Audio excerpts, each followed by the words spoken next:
This is Michigan's retirement coach, Mike Douglas.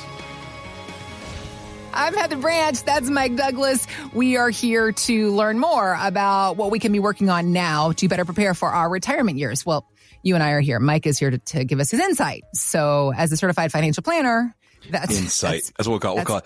Insight. Yeah. No, you're supposed to know these things. You do know these things. Yeah. Don't mock it. We're just here to talk. But that's it. That's all we're here to do. Sharing ideas.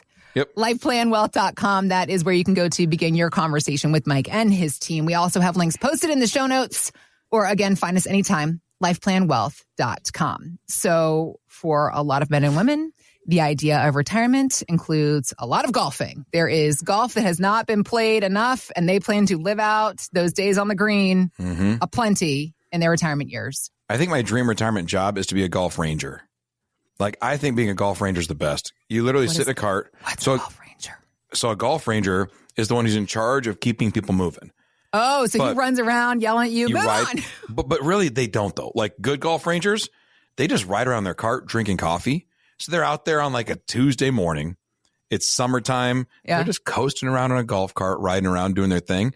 And then if they're getting backed up, they'll say, hey, you guys got to pick up your pace. They go, oh, okay, no big deal. It's a nothing job, but you're out there like just enjoying on a golf course, drinking your coffee. Just having a time. I'd have like 2 clubs that I just keep with me in the cart. And every once in a while, if there's an open, I just play the hole.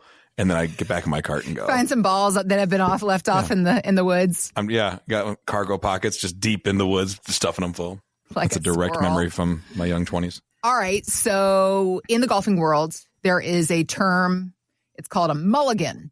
So it's not for pro games. It's an unofficial rule amongst friends that players usually allow for 1 free shot in every 9 holes. I guess if you really just whiff it or send it right into the water, it's like amongst friends, you get a do-over, you get a mulligan. Yeah. The work that you do in the retirement world, because I mean, the whole conversation about you only want to retire once or you don't get a second chance at retirement. I mean, that's a very real thing for a lot of people. But when it comes to do-over opportunities in retirement, one thing that comes to mind is the idea about taking Social Security, because a lot of people feel that once you've applied for your benefits, you are locked in to that level of benefit for life. Forever. However, with Social Security, for example, there are quote-unquote mulligan opportunities, are there not? Yeah. So when you take your Social Security benefits, you basically have a year. Let's say you get into it. And here's a great example. And it's not always a mistake. Sometimes just a new opportunity arises.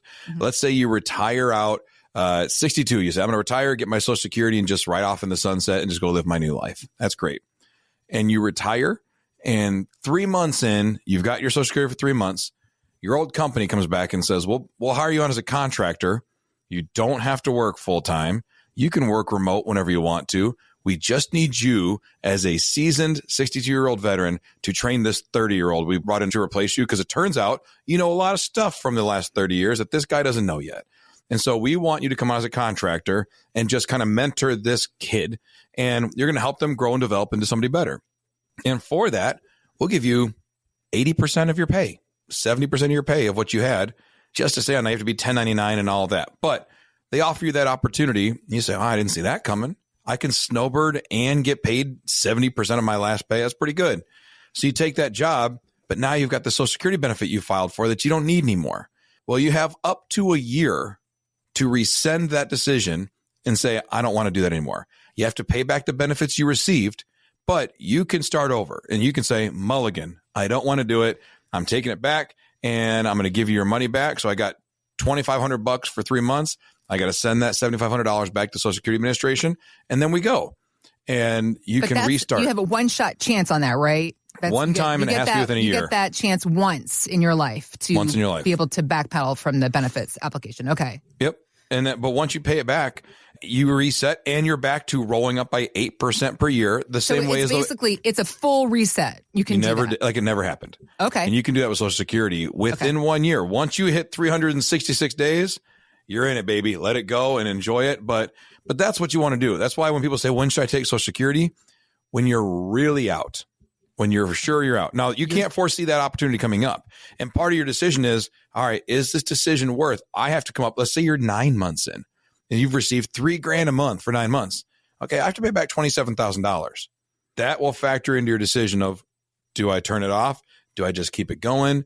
If I'm younger than full retirement age, is this going to be an issue? Because there's an income limit to what you can earn while taking Social Security if you're less than full retirement age. So there's a couple different things that go into the decision whether or not you should turn it off or just keep it going and work.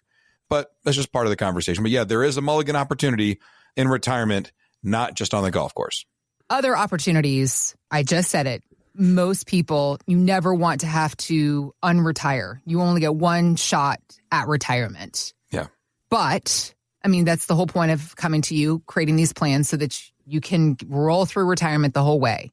But are there other mulligan opportunities or things that when you do have to have a do-over in some way, what are those situations? What do those look like? Yeah, so there's things, I think one of the ways to think about it is most things have a bailout provision. Most things in life. One of the big ones that people are, and this is, I'm going to kind of pivot the conversation a little bit, but one of the things people are nervous about is their required distributions, required minimum distributions. They kick in at 73 and you have to take out so much per year. And what if you miss one? Because there is a pretty steep penalty. If you miss one, they charge you 50% of whatever was missed. So if you had a $10,000 required distribution, and you didn't take any of it, they charge you a $5,000 fee and then still make you take out 10 grand. So that's an issue. But also, if you miss that, that's one of the concerns. If you had a 10,000 distribution, you took out 8, you were only short $2,000, they charge you a $1,000 fee. If you miss it, the IRS has a form. It's called Form 5329. You complete that form, you show that you actually made an attempt, you made a best interest, or you explain why you didn't take it, that it was a one-time error, and that it's a best effort letter. I will make sure I take them out in the future. I just missed this one. I'm sorry. Most of the time, it is forgiven by the IRS. They just say, yep, just take it, pay the taxes. They're not out to crush you for that. They just want to settle up, and they want you to not do it again. So you can get away with it once, generally. It's not a guarantee that the 5329 goes through, but that's one of the big fears. If I miss my RMDs, what do? You fill out this form 5329, you submit it with a best effort letter, and again, have your CPA or financial advisor walk you through that letter because you want to make sure it's worded properly, but it generally works. That's a mulligan that's there that most people don't know about as well. What do I do if it gets missed? We had one issue, remember a couple years ago, it wasn't the client's fault or the advisor's fault. There was a death claim where someone passed away in the middle of the year. And these insurance companies and lawyers had a dispute over the verbiage in the trust. But technically, as some of this money was being distributed to individuals, they were on the hook. I'm sorry, not just the trust, but trust and beneficiaries. Once someone dies and you inherit money, you're on the hook for a required distribution that year. Now, this is back in 2018, so the rules were a little different back then. But still, you're on the hook for a distribution that year. Well, because they didn't even get their distributions until the next year, it took us almost 18 months to resolve this issue. They missed required distributions. And so we had to submit a letter to 13 different beneficiaries, a 5329 form with a letter, an explanation of what's going on, detailed documents, the whole thing. Not one person got in trouble with the IRS. Not one. Because again, wasn't their fault. Right. It wasn't even the advisor's fault. It's just these insurance companies and lawyers just trying to make sure. And again, I don't even fault them. I think it's dumb that it took that long. But their job is to make sure that the person who passed, that their money goes to the right person, right? So they're trying to take care of the person who's passed. I'm trying to take care of the people who are present. And the IRS says, we just got to get paid. So the whole thing works out. There are loopholes. There are things that I shouldn't say loopholes. There are provisions to protect you if something goes wrong. And knowing those rules are one of the challenges. So in retirement, because imagine that I had 13 different people reaching out saying, what are we going to do? I have to take money out. And I had to literally go through with each one and say, here's how this works. Here's how we make sure you're taken care of. And those are questions that they're not common. And even trying to Google search it, it doesn't give you quick, easy results. You have to be able to decipher a lot of these things. And it just comes from years of experience of doing it, having had to deal with those issues and getting them resolved for clients. So when we sit down and we have conversations, these are part of the questions we ask. Do you understand how this works? When should you take Social Security? Well, here's the things you need to know. So when people reach out to us, lifeplanwealth.com, there's a button on there that says start your retirement roadmap today. Click on that button. We start these conversations because understanding not just the rules of retirement, But what happens when the rules change or when we accidentally break, not we, but when something happens and where you feel like you broke a rule, right? Like I took Social Security and now I want out. I can't ever go back. Yes, you can. I missed an RMD because I didn't know I had to take one from an inherited account. What do I do now? It's okay. We can help you get it fixed. But it comes from these conversations. So again, lifeplanwealth.com, click on the Start Your Retirement Roadmap button, and we can help making sure you're taken care of as we go. All right. So Social Security, opportunities there. RMDs, opportunities there. There really are opportunities in almost every situation. It's just about having the wherewithal, having the understanding. Yeah. Obviously, 3 big areas that are concerned for a lot of retirees is the idea of income, taxes, and risk. Yeah. And I think that's the big 3. Right? The risk is probably another big area, the idea of you think you don't have a do-over. If in retirement, something has happened with some sort of investment because you're DIYing your retirement plan and you're all in, or you're too heavy in stocks and you think you can't fix it. Mm-hmm. This is another area that can also, this is stuff that you have seen and have worked to remedy, is it not? Yeah. We had a house in Howell, or before we lived where we are, we lived about 30 minutes away. Yeah. And when we bought this house back in 2017, I was so excited to flip it, to do stuff on my own. Cause I was like, I'm going to become handy. Like this is something I need to accomplish as a man. I'm going to become handy because I stink at this stuff. And so I bought a new tool belt. I bought more hammers. I bought a workbench, all these things. And I put in the flooring. Hammers. How many hammers do you need? Well, you need a metric and a standard one. That's what my father-in-law tells me, right? Because that's not even really a thing. And a right-handed and a left-handed is what I've been told also. So we've got this house. And I go through and I put in new flooring, and I was able to do that because it wasn't difficult. I just put in this Pergo laminate flooring through the whole house. No big deal. And then I'm really good at taking down walls. And when I took out a wall in between our kitchen and our dining room, I take the wall out and I put the flooring down, and it's so great. And then I go to finish the drywall between the two, but it turns out in the kitchen, they had a different thickness of drywall than in the dining room. And it was only about a 1/8 inch, maybe quarter inch difference, but I couldn't get them to sync up. And I worked on that thing for a week. This one little patch, it was like 4 inches wide, top to bottom, for a week. I would sand it, smooth it, try to make it disappear. Couldn't do it. I have heard that when it comes to DIY renovations, that it's the drywall, aka sheetrock, that will ruin you. That's like the hardest part. And then I'm like, all right, I'm going to let that go. I'll get that later. And I start putting on baseboard trim. It could not be an easier job. You just put on baseboard trim. It's straight. And then when you get to a corner, you 45 degree it. From a math standpoint, I completely understand how it works. Watched so many YouTubes. And I go to do it, and I can't get it to just jive just right. I can't figure it out.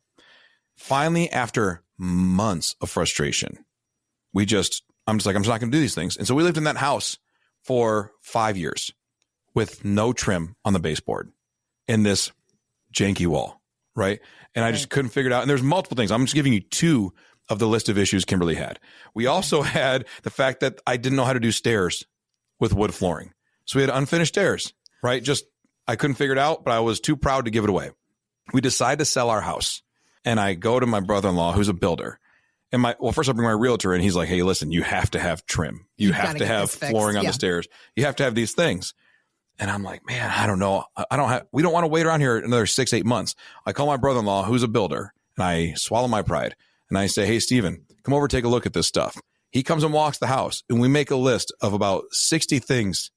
Nothing's huge, but it could be like, hey, this needs touch up. The kids drew on the wall. We need to repaint that room, or whatever. 60 things. He got it done in 2 weeks. I know. Everything on the list. Now, I took the 2 weeks off to help him because I was like, we're trying to sell the house, so I took the time off. We got 60 things done in 2 weeks. Wow. That wall that I spent a week on, he fixed it in 4 hours. You get to certain things. Rough work is easy. Finish work's tough. Construction guys, general contractors, they don't make their money by knocking down walls. They make their money repairing and building walls. And I think that there's a lot of things in life with risk. When we go to figure out, how do I finish this race? How do I live out the last part? Everybody knows how to grow a portfolio. You buy stocks that are good and they run up. And then it comes time to live on the money. And when you're living on the money, you say, this is different. I don't need all the returns of the market, but I can't take a 30% loss. I can't take a COVID crash. I can't take a 2008. I can't take a 2022. I can't take these anymore, but I don't know how to build a portfolio or when to get out and when to get back in. All these things, it's just different. We're talking about now the finished work of finance, to go through and say, yeah, you can just buy blue chip growth and it's going to make money most years. But when it's bad, it's real bad. And you just don't want those real bad moments anymore because you're retired. So there's a risk shift, a paradigm shift from accumulation to preservation. And when you do that, it's a different model. And that's when you bring in a finished finance guy, a finished investor, because anybody can tear down the walls. Anybody can throw more money into the project. But do you have someone who has the fine skills to really get you moved out or get your house the way it is? Yeah. So then fast forward, we buy our new house and we go through, and there's not a lot that has to be done, but we wanted a new kitchen and a couple things in there. And Kimberly had a very honest conversation with me. She goes, Mike, you're not doing any of this work. We're hiring out the whole job. So she goes, I don't care how you figure it out, how we finance it. I don't care. You're not doing anything. Pay someone else do it all. Within 3 months of us moving in, everything was completely done. And now we actually get to live in the house the way we want it, rather than the last two houses. They looked great the time we sold them. That's the difference. When we hired a professional this third time around, and I swallowed my pride and said, hey, it's not about me. It's about us, what we want to do. So we did that. And now we're sitting at this beautiful countertop with beautiful backsplash and all these things that I had no clue how to do. And more importantly, you're not wasting your weekends worrying about these projects, killing yourself trying to get it right. And it's still not right, no matter how much time you put into it. And the guilt of having it linger over you. Like there's a weight of having things that linger on you that you say, it's an uncompleted task. But more importantly, it's like, I'm not succeeding. And so there's a failure element in that too. That trim to me was a failure. And I'm like, how could someone who runs a company, organization, all these things, I can figure out so many things. I have an MBA in finance. I have all these things. I can't figure out the 45-degree corner of finished trim. And it drove me crazy. And there was a guilt that was it added to my pride, which pushed me further away from reaching out to my brother-in-law, who's a licensed general contractor and brilliant at the work.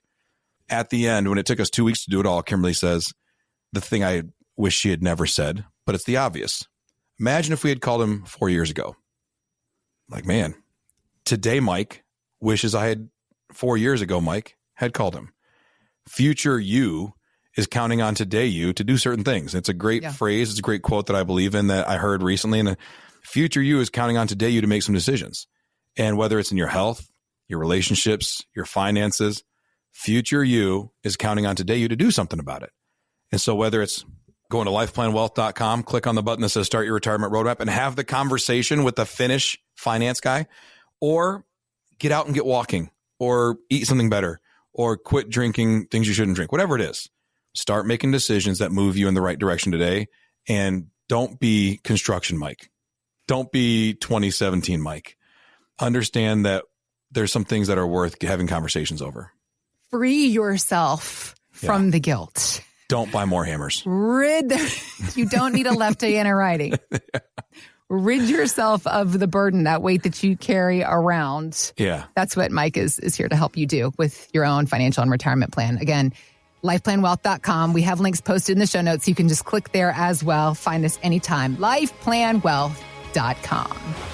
Thanks for listening to Michigan's Retirement Coach with Mike Douglas. To learn more, visit lifeplanwealth.com. Michael Douglas is an investment advisor representative of Stewards Wealth Planning, LLC, a registered investment advisor. Financial professionals are not licensed in all 50 states. To find out if Michael Douglas is licensed in your state, please call 517-323-7526. Stewards Wealth Planning, LLC is not affiliated with nor endorsed by the Social Security Administration or any other government agency and does not provide legal or tax advice. Annuity guarantees rely solely on the financial strength and claims-paying ability of the issuing insurance company. By contacting us, you may be provided with information about insurance and annuity products offered through Michael B. Douglas, NPN number 9650939.